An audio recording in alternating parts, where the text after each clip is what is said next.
Bismillahirrahmanirrahim. Assalamualaikum warahmatullahi wabarakatuh.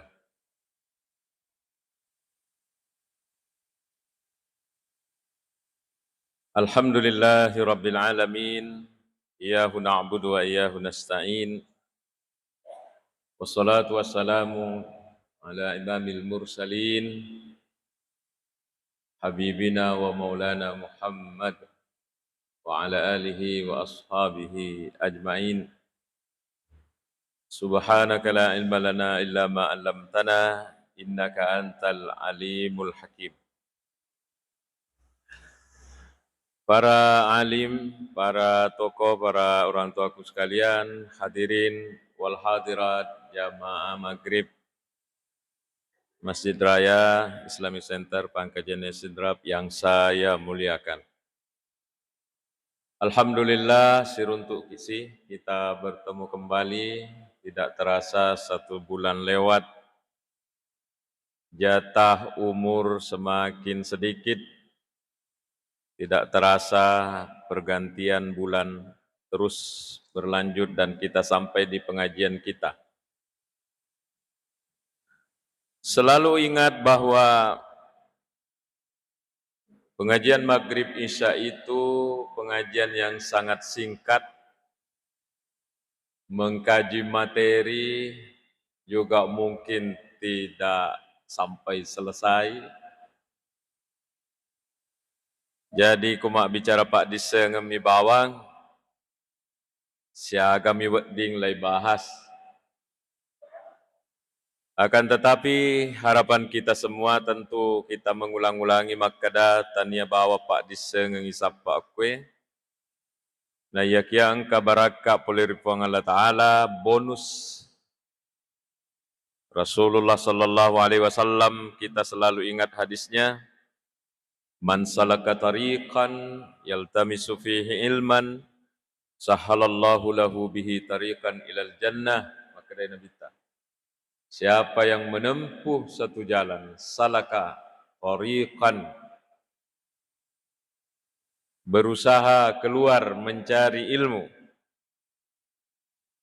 apa balasannya? Sahalallahu lahu bihi, maka Allah akan menggampangkan bagi dia karena ilmunya itu, karena upayanya mencari ilmu itu, tariqan ilal jannah, jalannya nanti menuju surga. Inilah iya naro malak de idi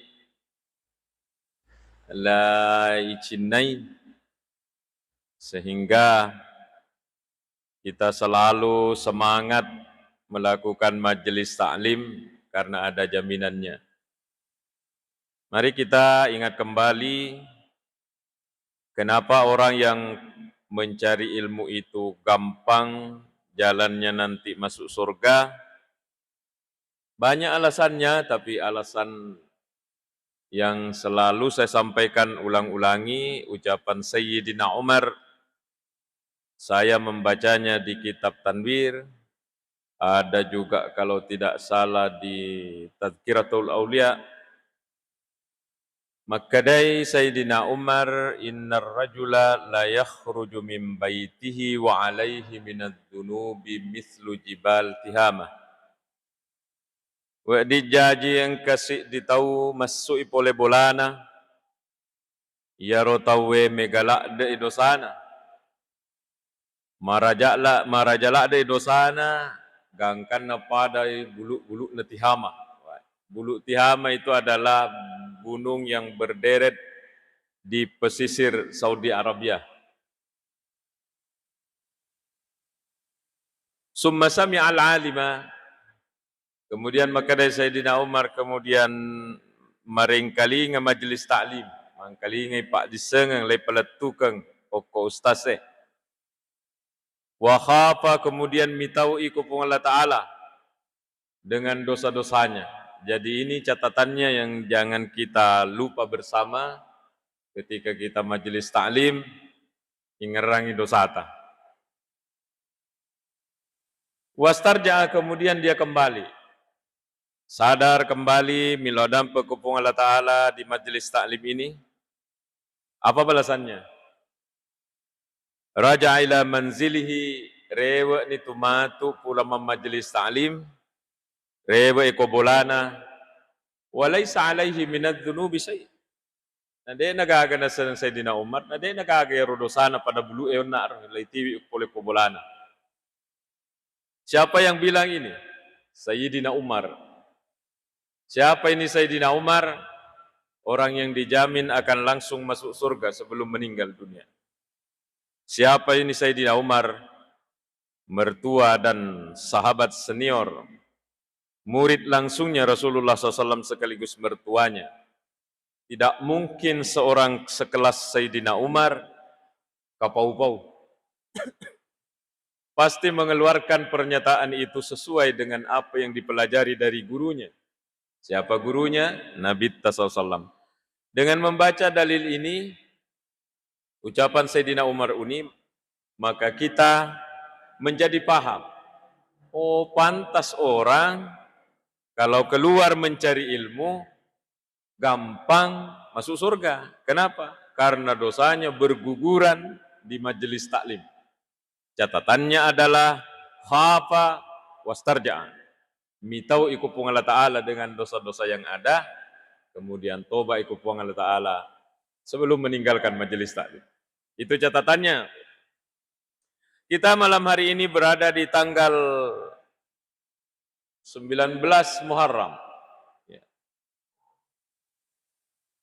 Saya membawa buku, namanya bukunya ini As-Sirah Nabawiyah fi Dhaw'il Masadiril Asliyah.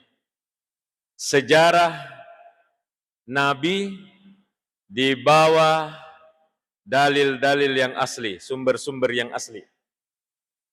Artinya dia tidak kasih masuk dalil-dalil yang tidak bisa dipertanggungjawabkan. Ditulis oleh Syekh Mahdi Rizqul Ahmad, seorang pakar sejarah dari Saudi Arabia. Karena waktu kita sempit, beliau mengajak kita di bukunya untuk menyingkap rahasia di balik peristiwa hijratul Rasul. Maka dekwe istakhdamar rasulu kullal asbabi wal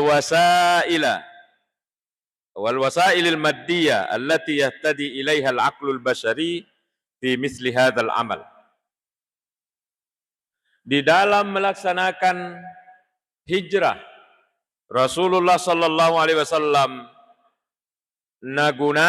pergunakan sininna sabak nenia cara untuk menyelamatkan yang dijadikan sebagai upaya untuk mencapai tujuannya. Begini maksudnya ini. Iya Nabi tasuroh narekomillau doangi Nabi na tarime kupuangi. Tetapi dalam peristiwa hijrah, Rasulullah tidak hanya begini. Rasulullah memakai sabak ikhtiar, usaha keras, layaknya manusia kita-kita. Di antara usahanya Rasulullah SAW, keluar tengah malam. Supaya apa? Supaya tidak bebas melihat orang. Yang berikutnya, maka cubui, sembunyi di Gua Sur, 3 hari 3 malam. Ini Nabi masih sembunyi untuk selamat keluar dari kota Mekah. Mau menuju Madinah, maka cubu mupi. Ini namanya ikhtiar. Ikhtiar Bapak. Setelah itu Rasulullah masih menyewa penunjuk jalan. Namanya Abdullah bin Urqud. Abdullah bin Urqud itu tania seleng. Disewa oleh Nabi SAW bersama Sayyidina Abu Bakar. Ayo ikut. Sehingga dalam sejarah yang berangkat ke Madinah itu bersama Rasul 4 orang. Nabi Muhammad, Sayyidina Abu Bakar, Abdullah bin Urqud, ini penunjuk jalan. Dan yang keempat adalah Amir ibnu Fukhirah. Dia adalah pembantunya Sayyidina Abu Bakar. Dibawa bersama untuk bantu-bantu kula lenge meladeni Nabi Muhammad. Rasulullah bersama 4 orang. Bayangkan ikhtiarnya Nabi sallallahu alaihi wasallam. Sebelum hijrah, rapi Rasulullah SAW. Menugaskan Abdullah, anaknya Sayyidina Abu Bakar, waktu nama kecuk buko gua sur. Abdullah, iko kawanni, enrek komai, menyampaikan informasi, agar nasetawi ko Yawa, o ko Mekah. Jadi kalau siang, sigaru masyarakat untuk mencari informasi, aman atau tidak aman. Bayangkan. Kalau malam, naik melapor ke gua supaya tidak nampak bekas kakinya, disuruhlah Asma binti Abu Bakar, anaknya Sayyidina Abu Bakar. Asma, kalau naik ke bawa makanan Amir ibnu Fakhira, tiwi bembekmu supaya dek nama tanrang batik kajena Abdullah. Serapi itu, ini nih sesabak nala kunabita. Itu gua sur ada di sebelah selatan, itu Madinah di sebelah utara. Tapi Rasulullah waktu masuk oleh banana ya rawaniye tidak menuju utara, tidak menuju arah Madinah, dia menuju ke selatan. Apalagi itu siasatnya Nabi SAW untuk mengelabui masyarakat Mekah supaya tidak curiga Mekah bukan. Tidak mungkin kita menuju selatan karena Madinah di utara. Itu yang diharapkan. Itu dilakukan oleh Rasulullah. Nah, maka depan ditata kue. Istakhdamar Rasulu kullal asbab. Sininna sabak ikhtiar dan upaya keras na lalui manen nabitta, na jamamanen nabitta sallallahu allati yahtadihi lil akul basyari fi misli hadzal amal, yang secara akal supaya sukses melakukan hijrah dengan aman. Walaysa dzalika bisababi khaufin ala nafsihi aw syakka fi imkani wuquhi. Itu dilakukan Nabi bukan karena mitaui. Maka dah mitau ka de usalama mati kak matu kula lengi, maka de pandita ta kowe. Walaysa dzalika bisababi khaufin ala nafsihi. Na jamamana ya runabitta tengah benni pinampa masu, maka cuk buku gue sur sampai menyewa tukang penunjuk jalan, diaturlah anaknya Abu Bakar supaya bantu-bantu bawa makanan, ada yang menyampaikan informasi. Tania makadana semitaui terhadap keselamatan dirinya. Wa innama, ini pelajaran kita malam ini. Wa innama hadza tashri'un lil ummati liyata'assan nasu bih. Ini Rasulullah mengajarkan syariat agama kepada umatnya liyata'assan nasu bihi, supaya dicontoh oleh manusia. Fa ya'khudhu bil asbabi, supaya umatnya mengambil sabak fi kulli amalihim, di dalam pekerjaannya. Jadi orang yang Islamnya benar bukan orang yang mengandalkan tawakal. Ini yang kata pandita ya. Rasulullah datang ingin mengajarkan agama sampai peristiwa yang begitu sulit. Melo layuno Nabi sallallahu. Wal malam itu tahun 622 Masehi, rapat orang-orang kafir Quraisy Mekah. Itu tahun ke-13 setelah Rasulullah diangkat menjadi nabi. Apa isi rapatnya? Tema besar, judulnya rapatnya, kita akhiri perjuangan dakwah Islam di kota Mekah. Bagaimana caranya? Kumpul di Darun Nadwa. Di Darun Nadwa berkumpul. Ada 3 usulan. Pertama, Nabi Muhammad dipenjara, tidak diterima. Yang kedua, Nabi Muhammad dibuang, diasingkan, tidak diterima. Usulan yang terakhir yang diterima, usulannya Abu Jahal. Maka dah besok malam bunuh Nabi Muhammad. Ketuk palu, besok malam bunuh Nabi Muhammad. Turun Jibril menyampaikan kepada Rasulullah, ya Muhammad, hasil rapat besok malam kamu dibunuh orang. Bergeraklah Nabi menuju Sayyidina Abu Bakar untuk menyampaikan bahwa kita harus berangkat ke Madinah karena nanti malam kita akan dibunuh. Begitulah tuh kebulana Sayyidina Abu Bakar, cerita-cerita singkat ini. Teri Sayyidina Abu Bakar, karena Rasulullah mengatakan, idi mitu renuang untuk menemani saya pindah ke Madinah. Magina terina bita, bukan karena takut mati. Ini menemani Nabi kan nyawa ancamannya, tapi dia menangis bukan karena takut mati. Dia menangis terharu dan merasa terhormat, merasa bangga, angkanya mengilolongan. Nasabak menemani Nabi Muhammad di peristiwa yang sangat menegangkan ini, bahwa Nabi Muhammad mau dibunuh. Ini juga menjadi pelajaran bagi kita bahwa ia tu decenge, iri tamarat jingi pole saliwang, iri tamarat jingi pole mabela, akan tetapi yang melaksanakannya lillahi ta'ala, runtu inyameng walaupun fisik menderita. Siapa yang rasakan ini? Kita-kita lah. Subuh mengantuk, capek, lop kaki uko masih gie. Orang mungkin yang melihat dari jauh, Anda serasa apa ya roh? Bahkan ada yang moto memen nih jam 2:30, matahaju nih, kurang ya roh istirahat sebentar, natajengi subuh. Lo kamu pima sampaja subuh. Orang melihat dari jauh maka dah Anda serasa apa? Menurut kamu.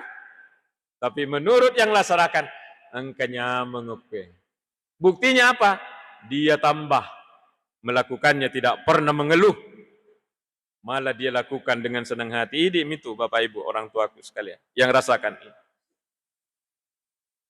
Setelah kita capek, tadi siang di sawah, di kantor, ini masih datang pengajian. Berapa sih ilmunya? Sedangkan penceramahnya juga ilmunya hanya apa? Akan tetapi kita datang, kenapa ini?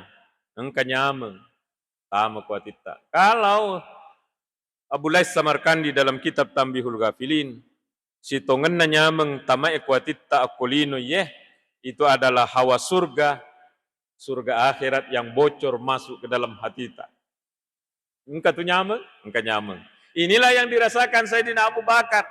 Kerai terriwi mak dunu-dunu matanna ketika dibilangi, Abu Bakar, idi turun nuang untuk menemani saya besok keluar pergi ke Madinah.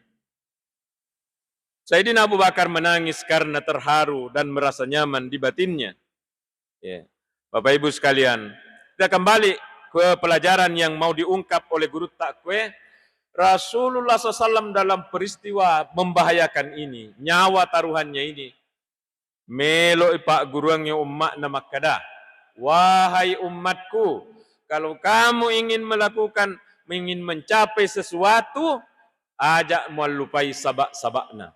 Namanya itu hukum sebab akibat, namanya itu sunnatullah, namanya itu orang Indonesia lebih keren mengatakan kausalitas hukum sebab akibat. Melo ki maca, atun-tun ki mak guru. Melo ki engka gagata, engka melo ki masagena atau tongada, atun-tun ki makkereso. Melo ki sehat, jagai pola makan, jagalah kesehatan dan seterusnya. Ini namanya hukum sebab akibat.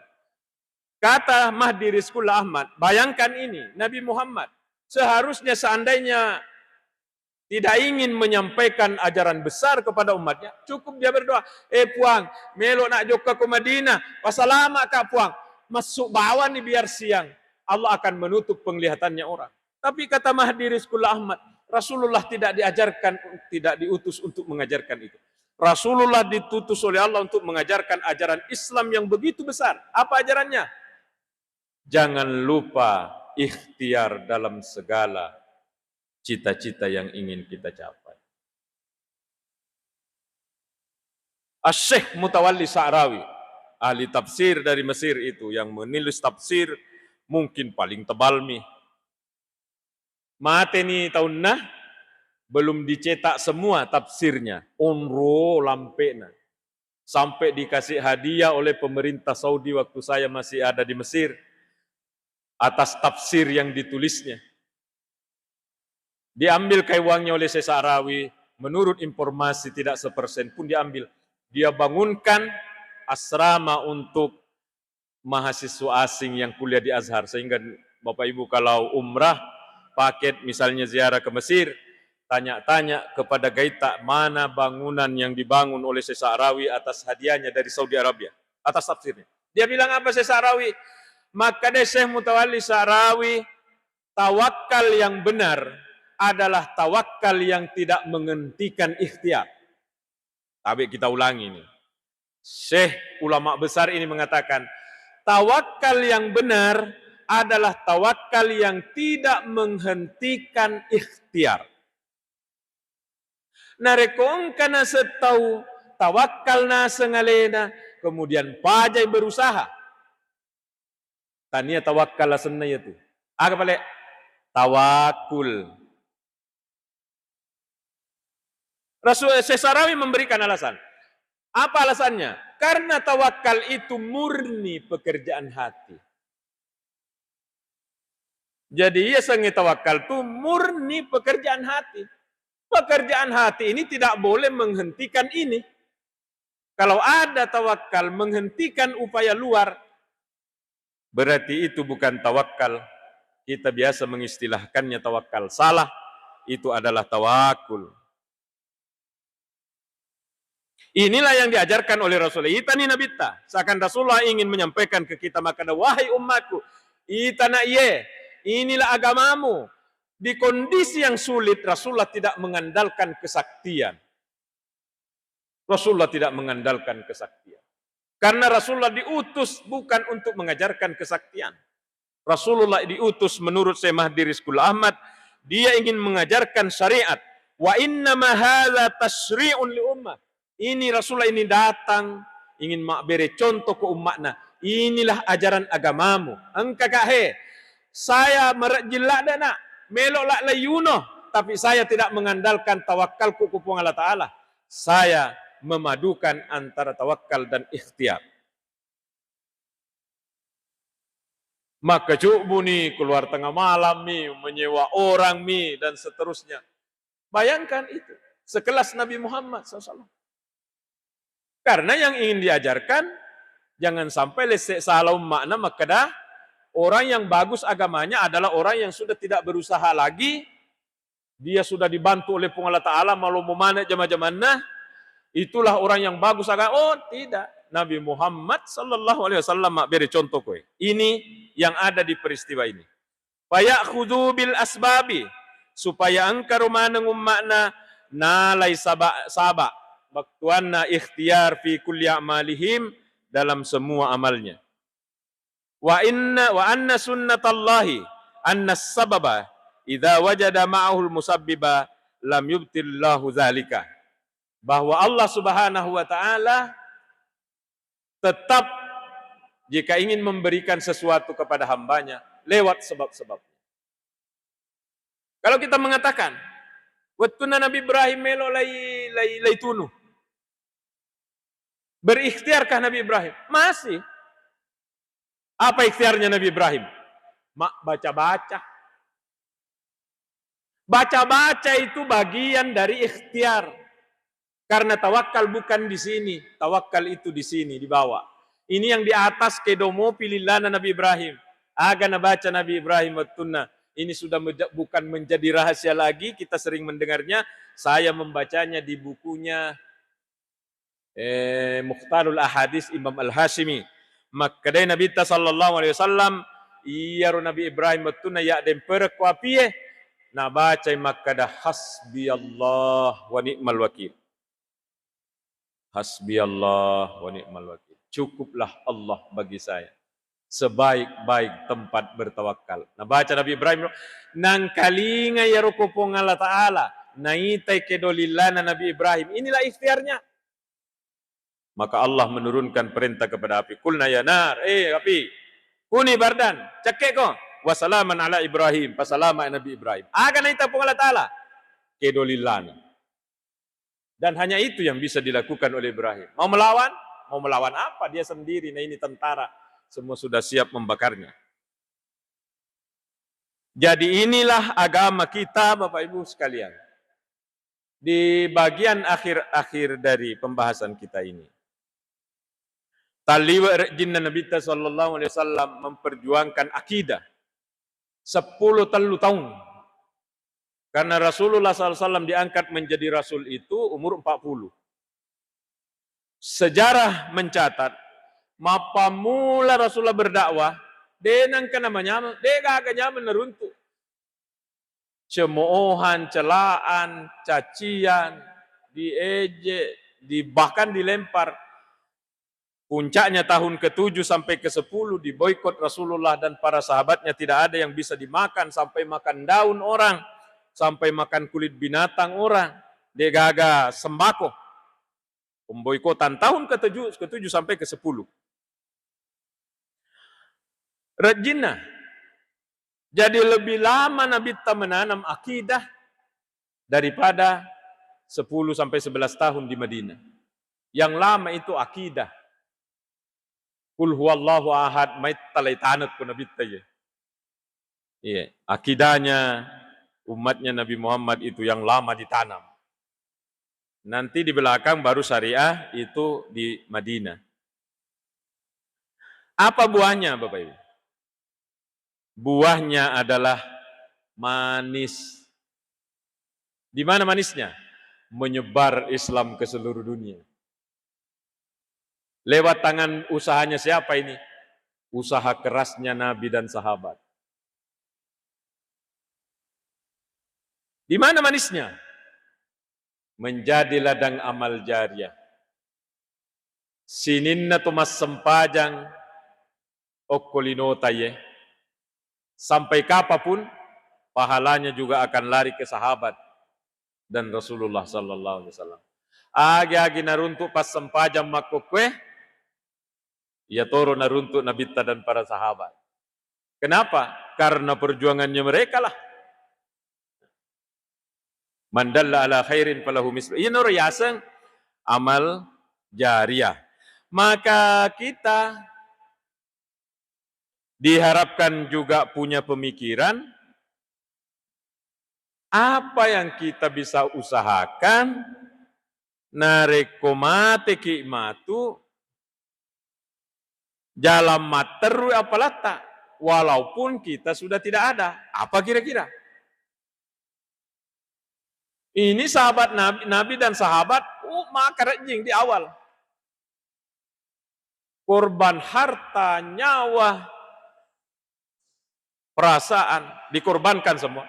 Rasulullah itu dikelilingi tosogi. Sayyidina Umar tosogi, Abu Bakar tosogi, lebih pibainena capuk maneng ya. Kenapa kita mengatakan capuk maneng ya orang peranna ya? Waktu malam Rasulullah keluar bersama Sayyidina Abu Bakar. Buku ini mengatakan, uang yang dibawa oleh Sayyidina Abu Bakar itu malam adalah 6.000 dirham. 6.000 dirham itu saya konversi ke rupiah, ternyata itu sekitar 700 juta. Nah, tiwi mana Sayyidina Abu Bakar? Malam itu untuk hijrah bersama Nabi Muhammad. Dengan ringannya. Sayyidina Umar capu. Bagaimana kita tahu bahwa hartanya habis untuk membela Islam? Biasa terlambat baca khutbah. Ditanya oleh jamaah, kenapa baginda terlambat? Maka dia utaja wajuku. Dia pernah merako, terlambat kak, nasabak merica mopi. Ada dalam sejarah itu Bapak. Saya baca buku. Sampai mak baca ketokbai Sayyidina Umar, dihitung tambalan bajunya. Ada 13. Sopek lah tambal-tambal. Coba kalau saya naik di sini, ditambal bajuku. Mungkin sudah tidak dipanggil lagi karena yang bilang sudah tidak waras itu Pak Ustaz. Sayyidina Umar 13 tambalan bajunya. Datang orang dari luar mencari, mau ketemu khalifah. Ini Rasulullah sudah wafat. Di mana rumahnya khalifah? Maka dia kure. Di mana istananya? Maka dia tidak punya istana. Itu rumahnya. Lokakuro ternyata seorang khalifah presiden kalau sekarang matin rosoy tidur siang. Di mana tidur? Di bawah pohon. Bukan orang kere ini, bukan orang miskin ini. Tosogi, tega sobilenna, habis diperjuangkan untuk Islam. Jadi Islam itu sampai ke seluruh dunia atas jasa-jasanya Tosogi. to maca, to orang hebat mengelilingi Nabi Muhammad. Ini dakwah kalau tidak didukung oleh mereka-mereka ini. To sogi, to maca, orang berkuasa, susah itu dakwah. Bapak Ibu sekalian, jadi kita harus punya pemikiran. Semua orang yang salat di dunia ini, Rasulullah dan sahabat itu dapat pahalanya. Kenapa? Karena Islam sampai ke sini gara-gara upahnya mereka. Di bangku sekolah kita lihat Pak Guru, kok guru tak makada. Yaitu Islam letuk ke Indonesia dibawa oleh pedagang. Jadi pedagang itu menurut sejarah ya, wallahu alam, karena Pak Guru Tomi Makwaroko Sikulange, Islam masuk ke Indonesia abad ke-13, tahun 1200-an masuk ke Indonesia. Siapa yang bawa? Para pedagang dari Gujarat, dari Persia datang melalui daratan secara estafet terus ke Cina, ke India, Pakistan, Cina, terus ke sini. Yolo to Cina sitongan itu Islam daripada ini menurut Nurhalis Majid. Ya kok mas sempajangi sinin atau tiwi selengye runtuk mana ngapalang. Kalau di Indonesia katanya ada wali songo, semua orang yang salat ini pahalanya akan sampai sama persis kepada mereka-mereka yang mengupayakan sampainya Islam ke Indonesia. Inilah yang dikatakan pahit di awal, manis di belakang. Di mana manisnya? As-suwenni runtu apalang, gara-gara perjuangan mereka. Mereka sahabat itu sadar dengan itu. Dena jampangi waramparana. Dena jampangi nyawanya sekalipun. Ali, nanti malam itu saya akan dibunuh. Kamu tidur di ranjangku Kata Ali seandainya bahasa, siap. Tidur menggantikan Nabi malam itu sudah bersiap untuk ditombak dari luar oleh orang Quraisy. Tapi Sayyidina Ali tidak pikir, siap, saya siap, ganti. Malam itu Sayyidina Ali lah yang tidur di tempat tidurnya Nabi Muhammad SAW ketika Rasulullah mesui untuk hijrah ke Madinah. Jadi Nabi dan sahabat itu dena jampangi nyawana. Waramparana Sayyidah Khadijah habis. Kenapa? Karena mereka tahu ini adalah ridha Allah Subhanahu wa taala, seluruh pengorbananku akan berbuah manis. Manisnya apa? Di antaranya manisnya adalah sininna turuntu appalang makokwe. Lari to appalanna pada kepada pengusaha yang di atas. Sekarang kita di sini peran kita apa di perjuangan Islam? Ya kalau di masjid ini di antaranya adalah memfasilitasi pendidikan. Pendidikan jamaah, pendidikan anak-anak. Ya. Nanti kita sudah tidak ada, hasil didikan kita dikerjakan orang, kita tetap dapat pahalanya. Sekarang ini pemikiran kita, agak kira-kira, narekomate kak matu, engkau salai mondri, napake tau wiko decengnya, agak kira-kira. Tentu yang punya harta, jangan tunggu anak cucu di belakang untuk meneruskan perjuangan tak lewat harta. Perjuangkan memang daripada tanah tak menganggur di sana, wakafkan secepatnya. Daripada Bapak Ibu sekalian. Tatajang Yeromondi anak cucu tak, belum tentu pikirannya sama dengan pikiran tak. Sekarang kita sudah harus berpikir, apa kira-kira wedding? Ar-Rajihi, Saudi Arabia. Dia termasuk orang kelas atas kekayaannya di Saudi Arabia. Di akhir hidupnya dia memilih hidup miskin, tidak punya mobil. Kemana hartanya? Disumbangkan setelah anaknya dikasih cukup, disumbangkan semua kepada Islam. Saya umrah terakhir ditunjuk oleh guide. Bapak Ibu lihat ini di samping, ini adalah gedung bertingkat-tingkat, ini adalah bangunannya Ar-Rajihi yang disumbangkan dari harta kekayaannya untuk menampung orang jompo, orang miskin yang tidak mampu.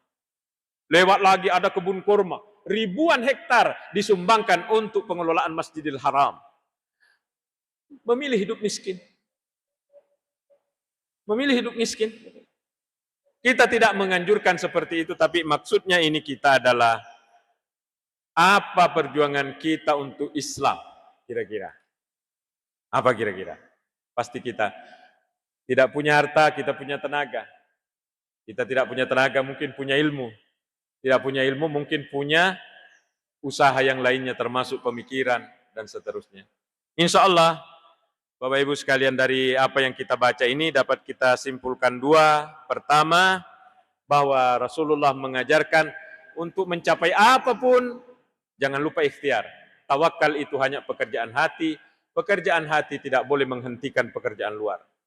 Yang kedua, mari kita teruskan perjuangan dakwah Nabi Muhammad dengan apa yang kita punya. Mari kita sumbangkan untuk Islam, karena buahnya manis. Semua orang yang melakukan kebaikan sesudah kita tidak ada, gara-gara usaha kita dapat pahala persis seperti apa yang mereka lakukan. Semoga itu yang terjadi. Terima kasih para orang tuaku sekalian. Tak ada pengengah kalau ada kesalahan. Wassalamualaikum warahmatullahi wabarakatuh.